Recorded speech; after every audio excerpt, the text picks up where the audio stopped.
Welcome and good morning. Thanks for coming back to Mike Ferry TV. It is the week of November 9th. What I want to do today is take a few minutes and share with you what you should have in your business plan outline for 2016. I want to share a funny thought. In 1985, 86, I wrote a business plan for real estate salespeople. And what I did is I listened to a lot of people who were telling me what they thought should be in a business plan. And I had not written an agent business plan before 1985, so I listened to all this good advice, and pretty soon the business plan that I had for you folks was about 30 pages, and in single-spaced. It was a lot. And I remember doing a superstar retreat, I think it was 1986, 87, and I said to all the attendees, fill out the plan and send it in, and let's review it. Well, about 500 out of the 3,000 attendees sent it in, and they were stacked this high on the floor all over my office. And the truth is, the agents didn't review it. They never looked at it again. It was too big, too cumbersome. So what I did is I created what I believe to be a very simple, straightforward, easy to understand, easy to complete, easy to review business plan for you to follow. And there's 5 parts to that plan. Now, it's interesting. Somebody gave me a business plan last week from one of the people that is my supposed competitors, and it was like 25 pages long. And there was information in there that the truth is, it's almost impossible to source some of the stuff that they want you to source. And then on top of that, you'll never read it again because it's a book. You only read a book once. You don't read a book every week. Our business plan is designed for you to review it, look at it, make changes to it, because a business plan, now listen carefully, is a working document that is going to be revised, changed, upgraded, updated virtually maybe once a month if you're paying close attention, once a quarter at the very least, and on a regular basis. Because see, I've got a goal to get from here to here. And there's going to be stumbling blocks, and there'll be roadblocks, and there'll be things that get in the way, and maybe I get more excited and I want to change it and raise it to here. Well, a business plan is simply a couple pages of information that I'll be playing with and working on and reviewing all the time so I can improve my performance and, most importantly, improve my production. The 5-step or 5-part business plan is simple. It'll take you a few minutes to complete it. So let me review it. Part 1 is what I call the previous year recap, 2015 recap, okay?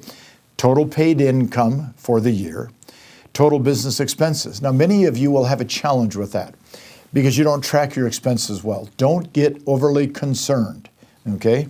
Then number 3, total closed deals. You know that. Number 4, total listing appointments gone on. Number 5, total listings taken. You know that very carefully.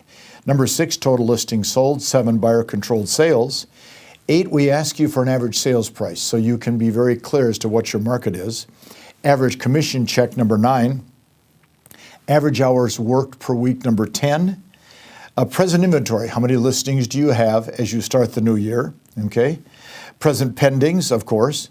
How many days did you actually work for the year? There's 248, probably 250, depending on you, 265 work days in a year. And it's going to vary depending on your schedule.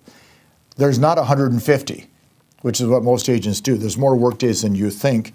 And then last, total hours prospected that you made for the year. I think any of us could complete that probably in 5 minutes or less with a little bit of common sense.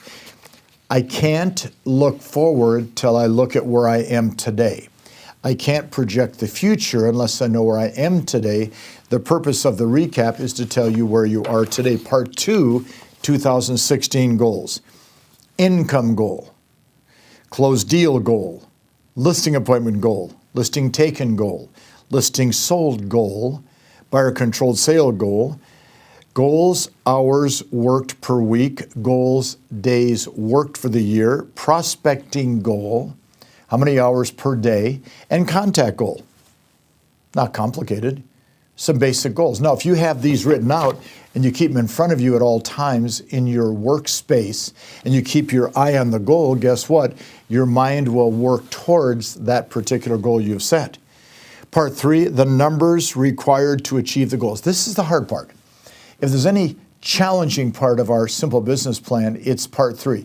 The numbers achieved. Watch. We want you to know these numbers. Listings, appointments to listings taken. Okay, for every 10 you go on, how many do you take? That number needs to be written down. Listings sold, okay? What percentage of your listings will sell? Buyer sales and listings sold, how many will you have? How many prospecting contacts will you make per day? And how many did you make per hour? There's certain numbers that each of us have to understand if we want to move forward.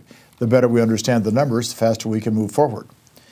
The other part that maybe is a challenge is what we call part 4, our daily schedule. And what I did here is we starting at 7 a.m., going right through 6 o'clock at night, we break down by hour what you are supposed to do. Are you going to be in the office at 7:30, for example? If you are, being 7:30 to 8, what do you do? Return calls, work on your files. 8 to 8:30, what do you do? Maybe you're going to do role play in practice, okay? 8:30 to 9, what do you do? Organize your prospecting. And what we do is we ask you to complete what would be a perfect day for yourself, 5 days a week, and then post that schedule in front of you so you can look at it all the time and keep that schedule in front of you, because the truth is, how close can you come to being on that schedule? The closer you're to it, the better off you are. And then part 5 is a fun thing for you to do. What are the challenges you face in 2016 that will keep you from accomplishing your goal? Let's say, for example, you write down, my biggest challenge is my work ethic, the time I spend. All right, then it has a place for a solution. All right, challenge.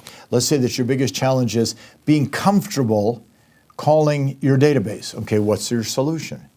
All right, we have a space here for 5 or 6 challenges you face and the solutions to help that happen.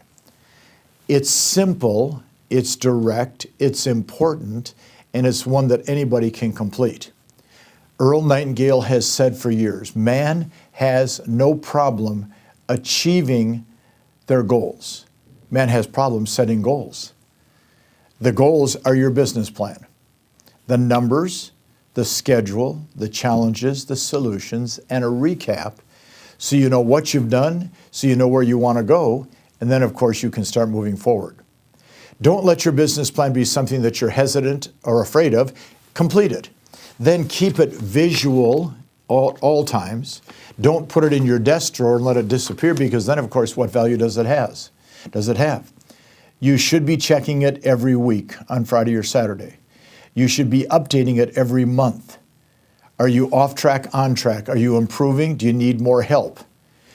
It should be virtually visited in depth every quarter, and again, updated so you make sure that you're accomplishing the goals you've set. Success is the progressive realization of a worthwhile goal or objective. Are the goals you've set for your business worthwhile? If they are, it's going to be a great 2016. Go online, MikeFerry.com, take the business plan. It's only a couple of pages. Print it, fill it out, complete it, post it, make it part of your life. Talk to you next week.